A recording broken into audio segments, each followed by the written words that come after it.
And we're live. Welcome to today's round show. It's Toma here with Rima and Karen.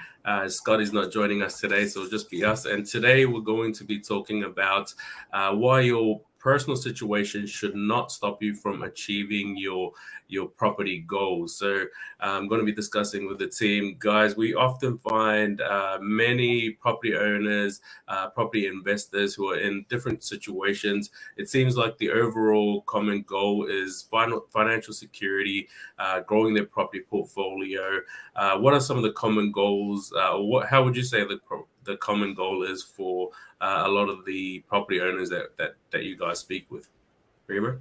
Yeah, common goals. I think first of all, people want to understand, know, and trust someone or something before they get involved in a particular transaction. Um, I think a lot of people sort of sit on the fence or veer to, I'm just going to keep my money in my bank and keep it safe because that's the safest way, right? Or if you're talking to your grandmother, they put it under their mattress.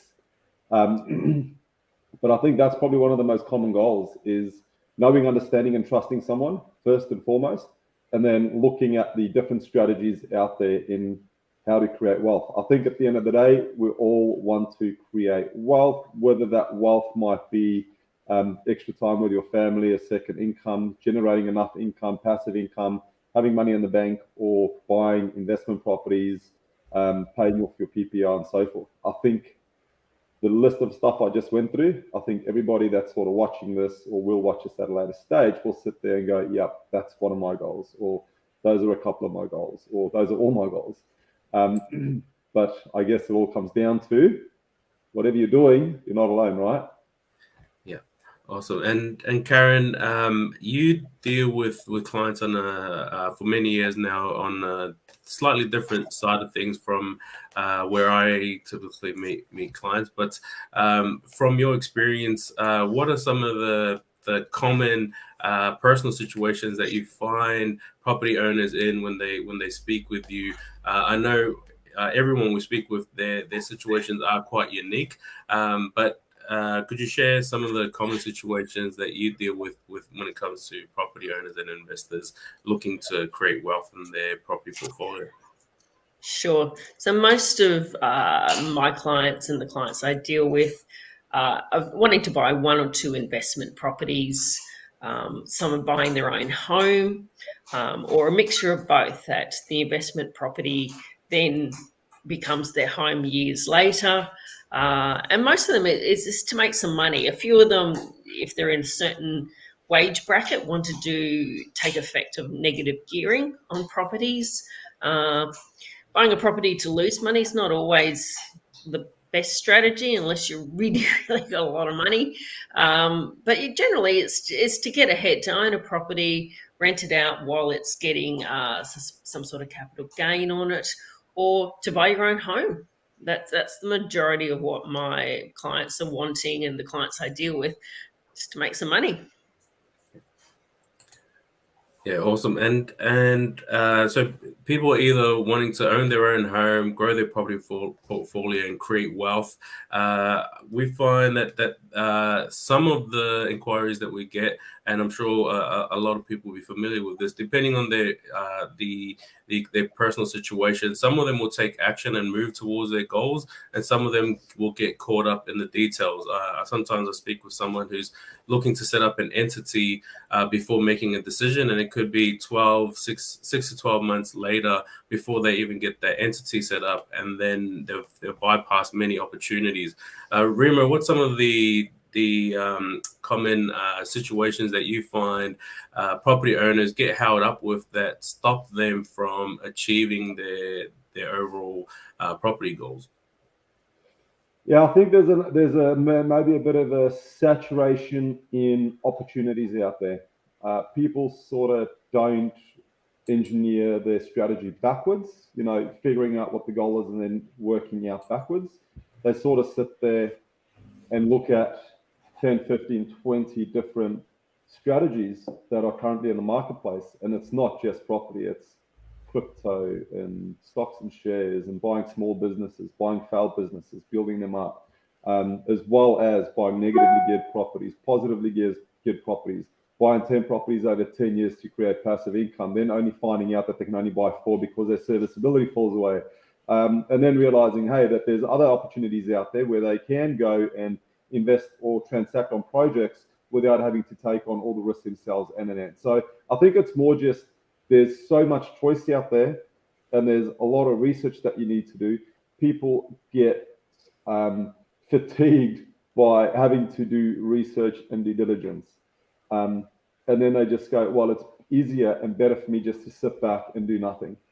I think what we need to do, or what we certainly do, is figuring out what the end goal is, looking at all the strategies, then breaking it down to maybe 2 or 3 strategies that we're comfortable with, that we know and understand, and then finding companies or organizations out there that we know and trust that utilize those strategies, and then engaging with those people and finding out which one's best for us. So you just got to reverse engineer everything and do it from the back end to the front, and then figuring out what's best for you.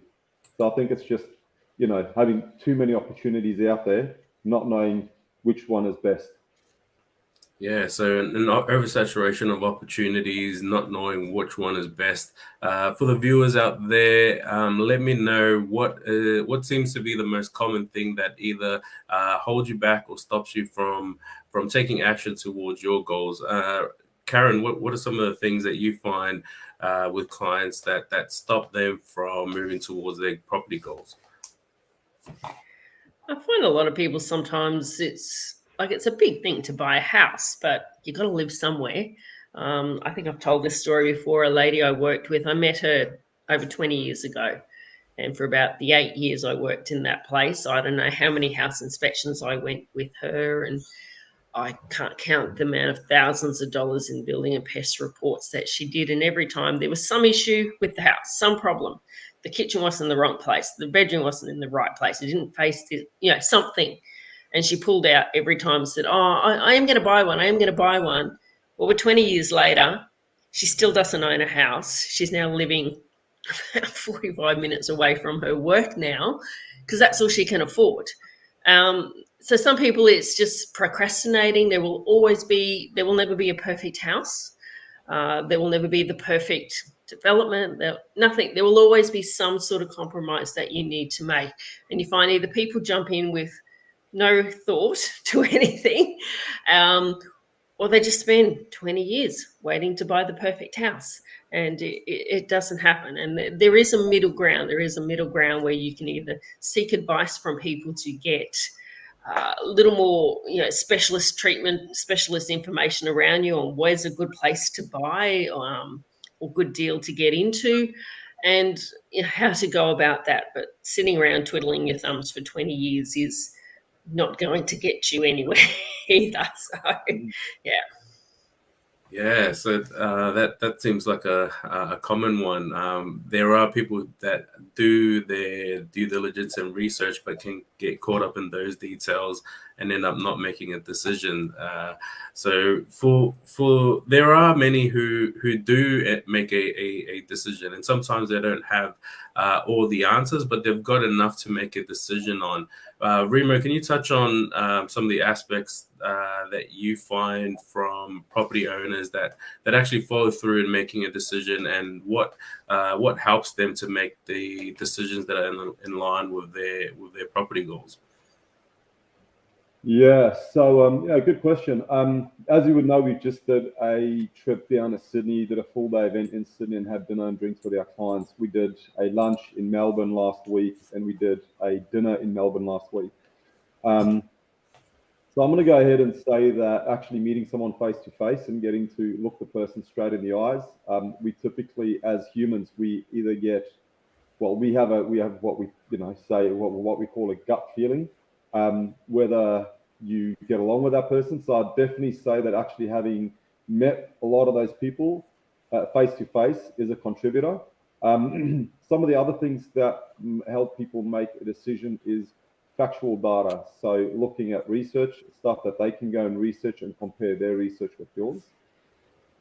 And obviously, if that research is congruent with if their research is congruent with yours and it correlates and it's the same, that's a level of trust that they build.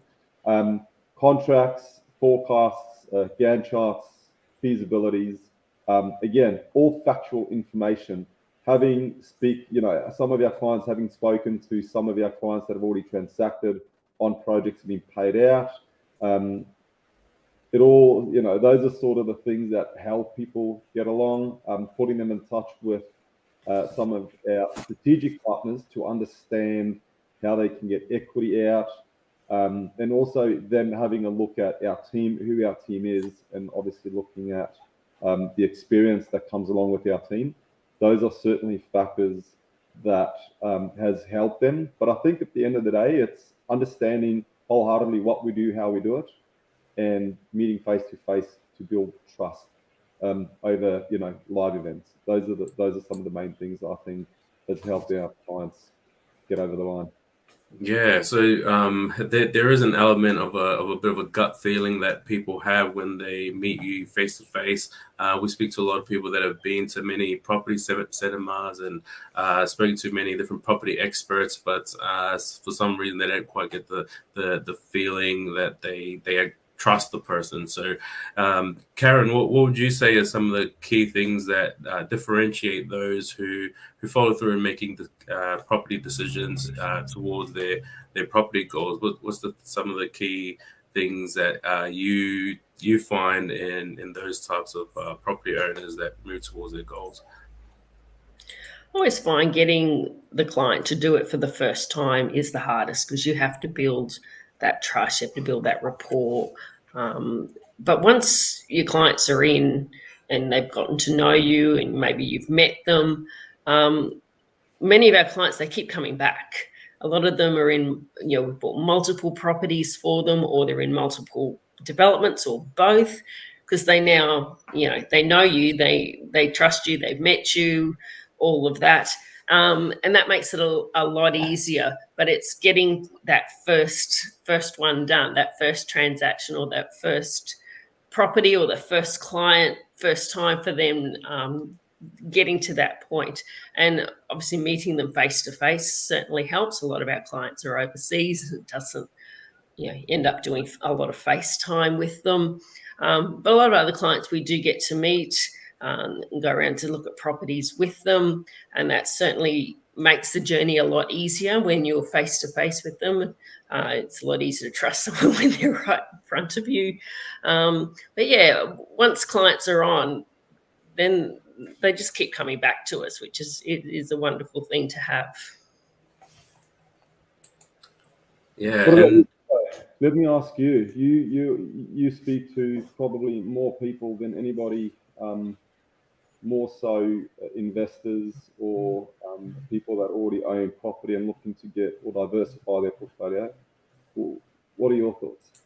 Yeah, so even having a few discussions this morning with yourself and some of our clients, some of the things that I found that differentiates. So sometimes I speak to a lot of people who make inquiries on a religious basis, on a consistent basis, but don't actually make a decision. And some of the key things that help them, or that I see help others, is people make a decision based on 70 to 75% of the information that they've got. And that can be related to the current property environment, what they see is happening right now, and they can foresee somewhat potential in what's going to happen. And then they commit to that. Whereas there are some who have 80-90% of the information required. They've seen the data, they've got all the evidence to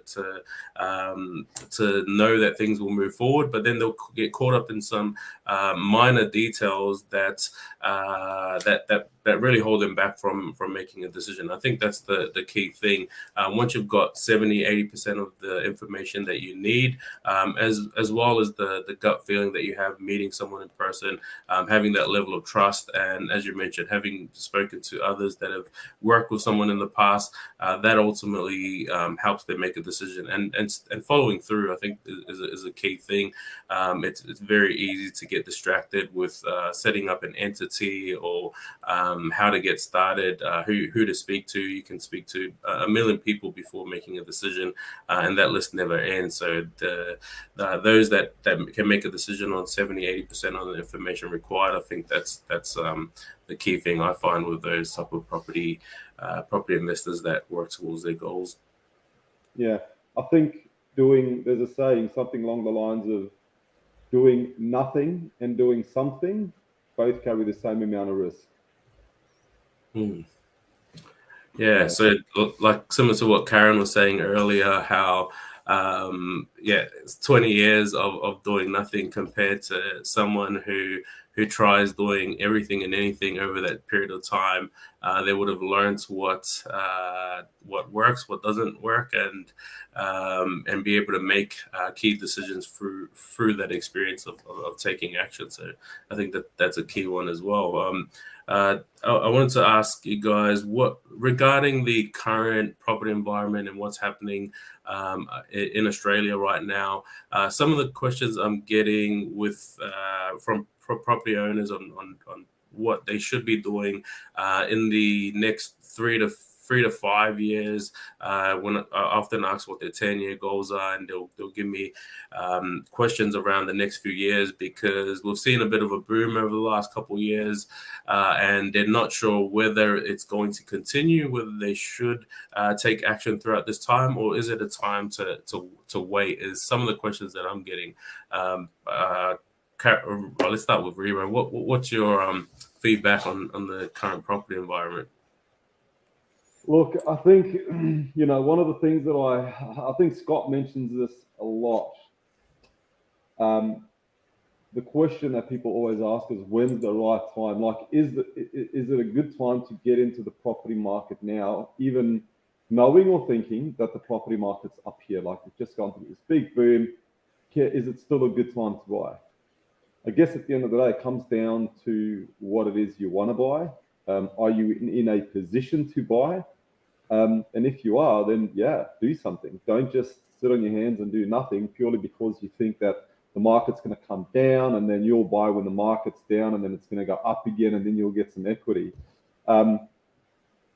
If you're looking to buy a PPR, buy it. If you're looking to buy an investment property, buy it. Yeah, the market's going to go up and down. It's just a property cycle. It's normal.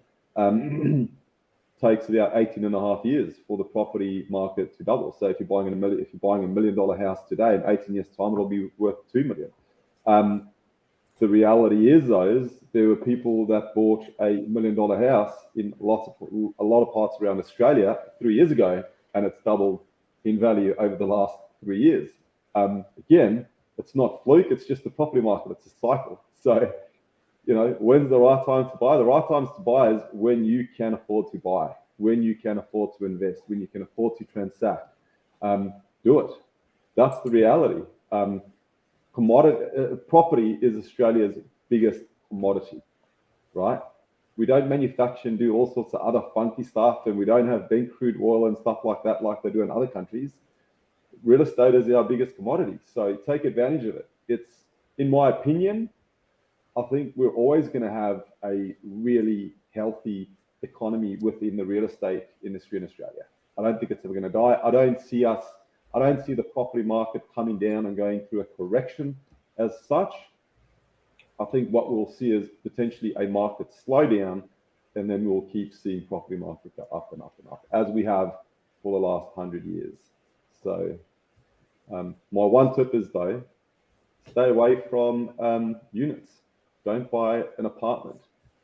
The value of property lies in the land. That's what goes up. So for anybody sitting here going, oh, my property's gone down, it's probably because you bought a unit. In my opinion, anyway. Again, my opinion, nobody, take it for what it's worth. I just typically stay away from, units. Yeah.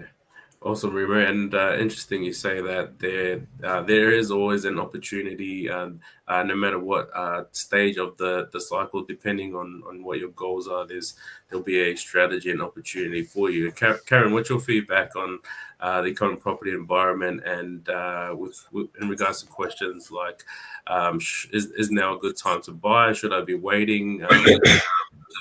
What's your or is that right? Look, as Remo said, it depends on what you're buying for. If you're in the business of flipping, then it makes a very big difference when you buy and when you sell.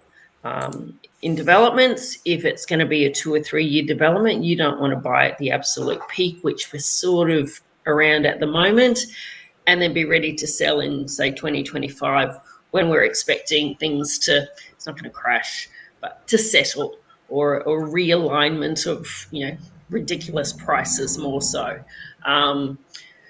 So depending on what you're doing, now if you're buying and selling your own principal place of residence, which is a PPOR, then you're obviously made really good money on the house you're living in, but then you're also going to pay really good money for that house unless you're changing locations. We're finding, I'm on the Sunshine Coast. Property market's a bit crazy at the moment. A lot of people from here are selling their properties for huge amounts of money, and they're moving north.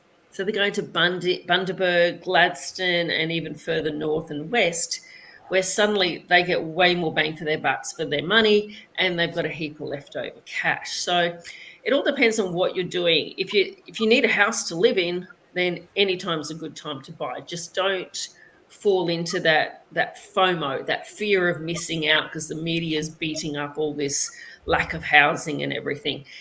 If you don't think if you've got a budget, don't go over it, and don't pay too much for the property. Don't overpay for your property. But if you need to sell your house and buy another one, you're in the same market. You'll gain on one, you'll lose on the other, because you paid at a higher price, but then you've got a higher price for your own home. So if you're doing an investment, once again, the money needs to stack up.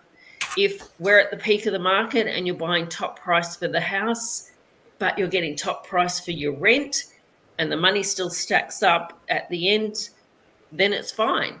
But if you find you're buying $1 million house, but you can still only get $400 a week rent, it's probably not a good investment to get into. So investments are always about whether it makes money, whether your bottom line works to how you want it to, what you're accepting it to do. Then it doesn't matter where the market is if the money works. Yeah. Before you carry on there, Karen just made a very good analysis there, and I just want to question you on this quick. We're seeing a lot of people in New South Wales sell up really expensive property and moving up to Brisbane, Sunshine Coast, Gold Coast, and buying property up there. What you're saying is people are now selling in Brisbane, Gold Coast, Sunshine Coast property for a lot of money, making a lot of money in moving even further north. Yes, Do you yes. think that we're gonna Cairns and everywhere else that they're moving to, is that going to be an overpopulated area at some stage in the future? Because that's people's people's ideas to sell in the areas that they've just sold in, moving up to the Sunshine Coast and then southeast Queensland, and then selling up there at some stage and moving either further north. Is that a really good retirement idea? But Yes. is the property market going to boom in those areas purely because of that? Well, it is now already. I mean, if you sell something in Sydney and there's tens of thousands from Victoria coming up, you sell your property down there for $1.5 million, and it's probably just a basic little house. You come up here and you can get a pretty good place for $1 million, and you've got an extra 500,000 sitting in your back pocket. Whereas people on the Sunshine Coast, we're now getting $1 million for a house we probably paid 500,000 for. So we're moving into more regional areas, and it's not just in Queensland. Regional New South Wales and regional Victoria have seen huge influx of people moving to those areas. Doesn't mean they've added extra housing. It just means all the empty housing is now getting sold. Whereas now, I can move to Rockhampton, not Rockhampton, I would mean, but Gladstone, Bundaberg, but any of the other areas that are outside of your CBD Gold Coast, Sunny Coast area. And I can buy a pretty nice place for 500,000. I've just sold mine for $1 million, and I've got another 500,000 left. So for a lot of people, especially with working from home now, being such an accepted area, people go, well, where can I live? Do I want to live in Melbourne with crappy weather, or do I want to come to Queensland where we're about to flood tomorrow? They're your options at the moment. Flood or freeze. Which do you prefer? And you get so much more money for your dollar up here. But for us locals, we're going, oh my goodness, it's all getting so expensive. And a lot of us are now moving out of the sunny coast to other more affordable areas. So at this stage, many little towns and many little mini cities like Gladstone, Bundy, Rocky, Mackay, all those areas are starting to do really well, and rentals are extremely low because people can't afford to live in the capital city or on your coast. And the same with a lot of Sydney places, it's too expensive, and Melbourne, so they're just pushing out either into the hinterlands or north because you can afford to live there. Yeah. Nice. Yeah. Anything else on that, Ruben? No. That's cool. I just thought I'd point that out. I was just wondering, that's probably a really good retirement plan, right? Sell up expensive, move further north, build some equity, sell up expensive, and then move inland of southeast Queensland. Go buy yourself a nice 200-acre lot with a nice house on it. You got views. You're less than an hour's drive from the beach, and you've got $500,000 in your back pocket. So that's why you're moving from New South Wales up to Queensland. Because I spoke to some agents around Gladstone, Bundaberg area and said, is it all the southerners coming up that's pushing the prices up a little bit in those areas? And they said, well, there's a few of them, but the majority are all mostly southeast Queensland people who are either finding it too expensive, or now they've made quite a lot of money out of their property, and they can go north and perhaps have cleared their debt, have no mortgage now because they've made so much of a capital gain on their own property. So it's interesting. Yeah. I think a lot of people are like me, though, that have that, that common Australian goal of owning a lot of land and not being, looking out your front window, not having to look into your neighbour's garden or your neighbour's front door. And I think people are able to achieve that now because, number one, we can work from home. And number two, who wants to live smack bang in the middle of the city? You don't want it. People don't want to do that anymore. And the last 3 years, I think, has pushed people out of that whole mindset of, I've got to live in the middle of the city. People have been forced to spend time on their own and maybe now like themselves and like to be a little bit less involved with other people, and boom, out they go. Nice big house in the middle of a paddock, no neighbours, 200, 300, 400 acres of land. Aussie dream, mate. Until you got to mow it. Yeah. We should get Scotty on for a how long does it take to mow your lawn? I think he's got it down to 4 hours. If only you could just, well, number one, shouldn't you just get some sheep or cows and let them mow it for you? Or even easier strategy, just wait for the wind to die down, chuck some fuel down and burn it down, can't you? No, I don't know. Hey, we do it differently. Oh dear. Awesome, guys. Well, I think that's about time for today. You're not alone. Everyone has different personal situations, but it seems like we're all striving towards the same goal when it comes to property. So thanks, Karen Remo, for your feedback and input today. If you guys, so for those of you who have been listening and want to find out more, feel free to drop in a comment or join us on our Property Realm Australia Facebook group where you can learn a lot more. So, until next time, guys, we'll see you guys next week. Bye for now. Thanks. See you. Bye.